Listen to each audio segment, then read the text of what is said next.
इस फिल्म की कहानी एक ऐसी लड़की के ऊपर आधारित है जिसे एक काले बसंत आदिवासी से प्यार हो जाता है और उसके लिए वो लड़की अपने बॉयफ्रेंड को भी छोड़ देती है। अब वो लड़की उस आदिवासी के साथ आगे क्या क्या कांड मचाती है ये हम आज की इस एक्सप्लेनेशन में देखने वाले हैं। आज मैं जिस फिल्म को एक्सप्लेन करने वाला हूँ उसका नाम है द व्हाइट मसाई और ये फिल्म 2005 में रिलीज हुई थी। मूवी की शुरुआत में हम भड़वी नाम की एक लड़की को देखते हैं जो अपने बॉयफ्रेंड चूतड़मल के साथ केन्या देश में घूमने आई होती है। इसी दौरान जब वो दोनों फेरी में घूम रहे थे तभी भड़वी की नजर वहाँ पर खड़े दो मसाई आदिवासियों पर पड़ती है जिनमें से एक का नाम झामुंडा होता है। अब झामुंडा दिखने में इतना ज्यादा हैंडसम और अट्रैक्टिव था कि भड़वी उसे देखते ही उसे अपना दिल दे बैठती है। वहीं दूसरी तरफ झामुंडा भी भड़वी को उसे देखते हुए देख लेता है और उसकी तरफ देखकर मुस्कुराने लगता है। फिर इसके बाद जब भड़वी और चूतड़मल केन्या के बाजार में घूम रहे थे तभी कुछ चोर उन्हें लूटने के लिए उनके पीछे पड़ जाते हैं जिनसे बचने के लिए वो दोनों वहाँ से भागने लगते हैं। वो दोनों भागते भागते काफी दूर तक आ गए थे लेकिन वो चोर फिर भी उनका पीछा नहीं छोड़ते। पर तभी वहाँ पर झामुंडा भी आ जाता है और उसे देखकर वो चोर वहाँ से भाग जाते हैं। अब वो चोर झामुंडा को देखकर इसलिए भाग गए क्योंकि झामुंडा उस टाउन का एक वॉरियर था जिससे वहाँ के सभी लोग डरते थे।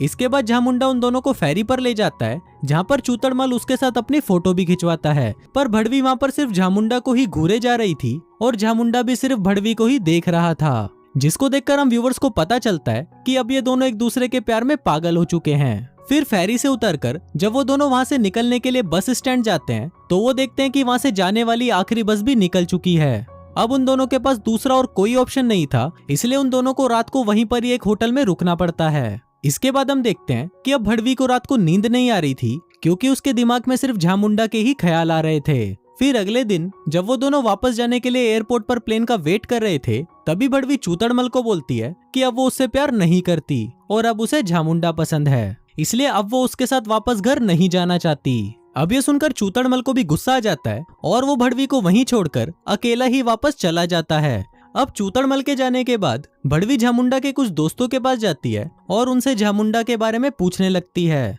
जिस पर वो लोग उसे बताते हैं कि झामुंडा यहाँ से कुछ दूर भांग बोसड़ा नाम के कबीले में रहता है। इसके बाद भड़वी भागकर भांग बोसड़ा जाने वाली बस को पकड़ती है और कुछ घंटे सफर करने के बाद वो फाइनली उस गांव में पहुंच जाती है। वहां पहुंचते ही उसकी मुलाकात कंगाली नाम की एक लड़की से होती है जो उसे बताती है कि वो एक जर्मन है और उसे यहाँ पर एक मसाई आदमी से प्यार हो गया था, इसलिए वो उसके साथ ही यहाँ पर शिफ्ट हो गई है। फिर इसके कुछ देर बाद वो दोनों बाजार जाकर वहाँ पर झामुंडा के बारे में पूछने लगते हैं, पर काफी देर तक पूछताछ करने के बाद भी उन लोगों को झामुंडा के बारे में कुछ भी पता नहीं चल पाता।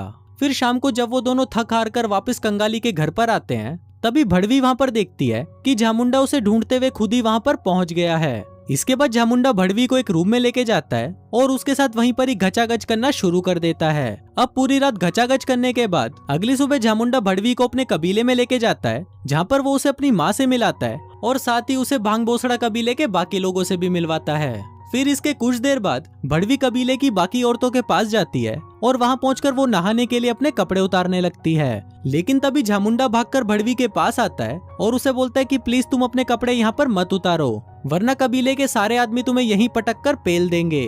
फिर इसके बाद वो उसे एक तालाब के किनारे लेके जाता है जहाँ पर भड़वी पूरी नंगी होकर झामुंडा के सामने नहाने लगती है। इसके बाद झामुंडा भड़वी को अपने झोपड़े में लेके जाता है जहाँ पर वो दोनों फिर से एक दूसरे के साथ घचाघच करते हैं। अब ऐसे ही कुछ दिन बीत जाते हैं और फिर एक दिन भड़वी सोचने लगती है कि वो यहाँ पर एक दुकान खोलेगी ताकि वो काम करके कुछ पैसे कमा सके। अब इस काम को करने के लिए वो वापस अपने घर कैलिफोर्निया जाती है और अपने घर वालों को किसी तरह कन्वेंस करके उनसे पैसे ले लेती है ताकि वो वापस जाकर अपनी दुकान खोल सके। फिर इसके कुछ दिनों बाद ही भड़वी भांग बोसड़ा कबीले में वापस आ जाती है। वहीं झामुंडा को लग रहा था कि भड़वी उसका काटकर चली गई है और अब वो कभी भी वापस नहीं आएगी, लेकिन तभी वो वहाँ पर भड़वी को देखता है और उसे देखते ही वो खुशी से पागल हो जाता है। फिर रात को वो दोनों फिर से घचाघच मचाते हैं और घचाघच करने के बाद वो दोनों डिसाइड करते हैं कि अब वो शादी कर लेंगे। फिर सुबह होते ही उन दोनों के पिछवाड़े में चुल मचती है और वो दोनों उसी वक्त ही शादी कर लेते हैं। रात को उन दोनों की शादी की खुशी में झामुंडा के कबीले के लोग डांस पेश करते हैं जिसको देखकर भड़वी को बहुत अच्छा लगता है। फिर अगली सुबह भड़वी अपनी दुकान खोलने के लिए जमीन देखने जाती है जहाँ पर वो अपने साथ झामुंडा को भी ले जाती है, लेकिन जब वो जमीन देख रहे होते हैं तभी झामुंडा भड़वी को बोलता है कि उन्हें दुकान खोलने की कोई जरूरत नहीं है क्योंकि उन लोगों के पास बहुत सारी भेड़ बकरियां हैं जिनसे वो अपना गुजारा कर सकते हैं। लेकिन इस पर भड़वी उसे बताती है कि खाने पीने को छोड़कर और कई चीजें हैं जिससे वो अपनी जिंदगी को और भी बेहतर बना सकते हैं और इन चीजों को पाने के लिए उन्हें पैसों की जरूरत है। अब भड़वी की बातें सुनने के बाद झामुंडा भी उसकी बात मान जाता है और कुछ ही दिनों में वो दोनों उस कबीले में एक किराने की दुकान खोल लेते हैं। अब ऐसे ही कई दिन बीत जाते हैं और फिर एक दिन जब भड़वी एक ट्रक ड्राइवर के साथ पैसों का हिसाब कर रही होती है, तभी झामुंडा भड़वी को उस ट्रक ड्राइवर से बात करता हुआ देख सोचने लगता है कि शायद भड़वी का इस ड्राइवर के साथ चक्कर चल रहा है। दरअसल झामुंडा एक बहुत ही चूतिया किस्म का आदमी था और उसे भड़वी को किसी दूसरे आदमी से बात करता हुआ देखकर बिल्कुल भी अच्छा नहीं लगता था। अब ऐसे ही कुछ दिन और बीत जाते हैं और हम देखते हैं कि भड़वी अब प्रेग्नेंट हो चुकी है। वो अपनी दुकान पर पूरे दिन बहुत ही मेहनत से काम करती रहती है और वहीं उसका हैंडसम पति बियर पी के पूरे दिन पड़ा रहता है।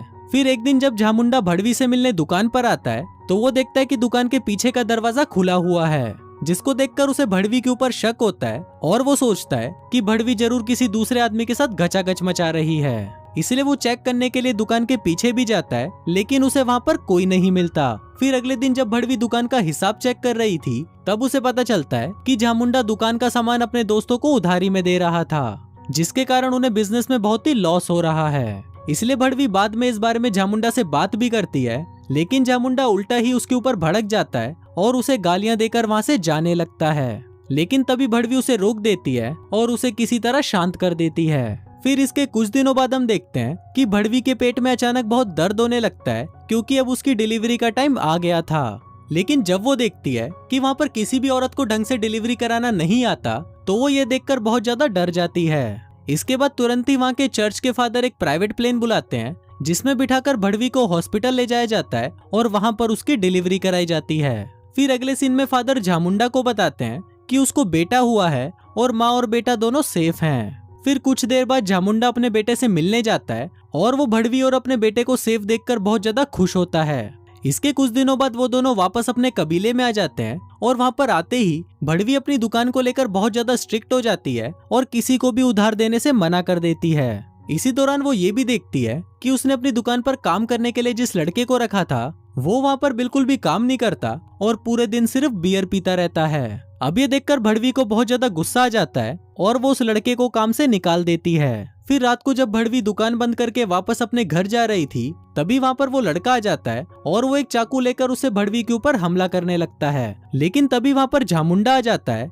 और वो उस लड़के को पकड़कर उसे कुत्ते की तरह पीटने लगता है। इसके बाद अगली सुबह कबीले के सरपंच एक बैठक बुलाते हैं, जहाँ पर उस लड़के और भड़वी को सजा दी जाती है। अब यहाँ पर भड़वी को भी सजा इसलिए दी जाती है क्योंकि उसने उस लड़के को काम से निकाल दिया था। अब सजा के तौर पर भड़वी को उस लड़के को 2 बकरियां देनी पड़ती हैं और वहीं उस लड़के को भड़वी को 5 बकरियां देनी पड़ती हैं। अब ये देखकर झामुंडा को बहुत गुस्सा आता है और वो भड़वी को बोलता है कि तुमने पूरे कबीले के सामने मेरी इज्जत की गांड मार दी है, और ऐसा बोलकर वो वहाँ से चला जाता है। अब ऐसे ही कुछ साल और बीत जाते हैं और हम देखते हैं कि भड़वी और झामुंडा का लड़का अब थोड़ा बड़ा हो गया है। वहीं दूसरी तरफ झामुंडा भड़वी के ऊपर अभी भी शक ही करता रहता है और अगर भड़वी किसी भी दूसरे आदमी से बात करती है तो झामुंडा उसे देखकर बहुत गुस्सा हो जाता है।